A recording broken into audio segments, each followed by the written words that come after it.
lot of times, kids don't necessarily need somebody to talk to them. They just need somebody to be present and hold space. Welcome back to the final part of the series, Am I Fucking Up My Kids?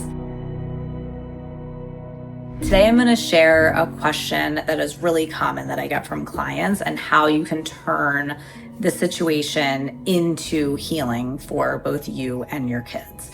So I'll often have clients come to me and say, why do I get so triggered when my kid is having a meltdown or they're having a tough emotion and it's hard for me to be present with them because it triggers me and I feel like, why do they need so much from me?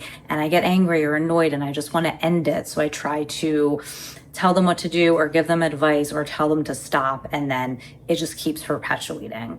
So typically what's happening in this type of situation is that they are needing something from you that you didn't get. So it's triggering the wound in you from childhood around having emotions or not having someone be present with you and give you context for what you're feeling. And when they need that from you, it automatically triggers that wound. So then you might get irritated or annoyed or angry or just simply not be able to be present and just want to make it go away. So in that situation, instead of getting angry or getting triggered, you can stop and take a deep breath and drop into your body. Notice where you feel this in your body, and you can use that breath work that I have on my breathwork playlist to release trauma from your body in order to be able to find and feel into where that lives in your body and where it's coming from. And that's something you can do on your own separately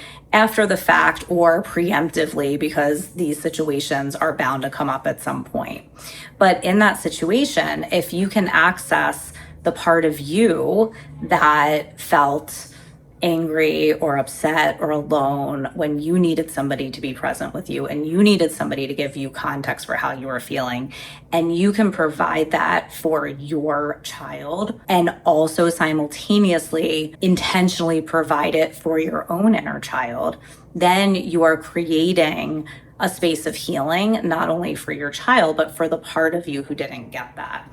Because you're then giving to yourself the thing that you needed in childhood that is now getting triggered by your child getting triggered, right? So I'm going to give you an example of this.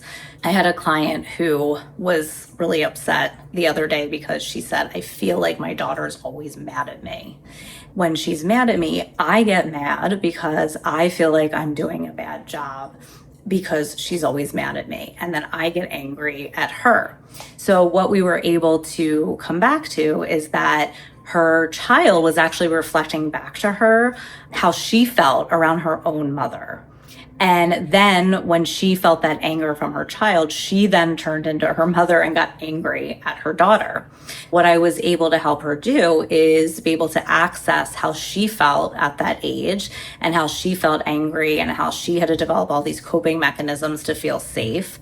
And she was able to access the feeling that she had at that age and do some breath work to drop into it. And then the next time her daughter was angry at her, instead of her reacting, she was able to be present with her, hold space for her to have her feelings, and give her context for it and say, hey, I understand why you're angry. Do you want to tell me more about that?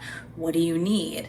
And literally just be there and be present. Because a lot of times, kids don't necessarily need somebody to talk to them. They just need somebody to be present and hold space. And I always tell the story of when I was a school counselor and I would have, all these kids come in with all these problems, and I would get overwhelmed because I'm like, how am I ever going to help them or fix these problems? They're way more than anything I could ever fix for them.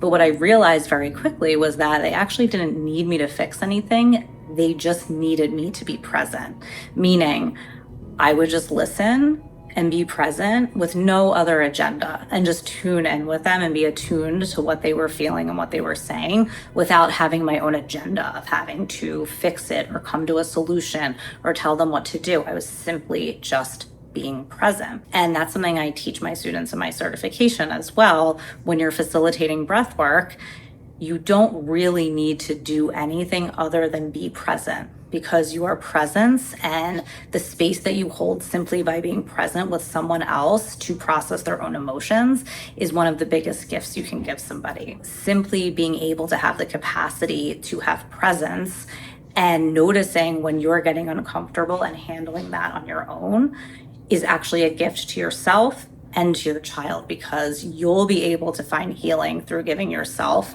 what you needed and didn't get and giving it to them. I'd love to hear how this lands for you. Definitely try the breath work for dropping into your body and releasing trauma from the body, because that's going to help you identify what it is that you're feeling, where it is in your body, and where it's coming from, so that you can have more context to deal with it on your own, and then have the ability to be more present with your child when they have things come up, and then be able to provide that presence and space for healing for both of you.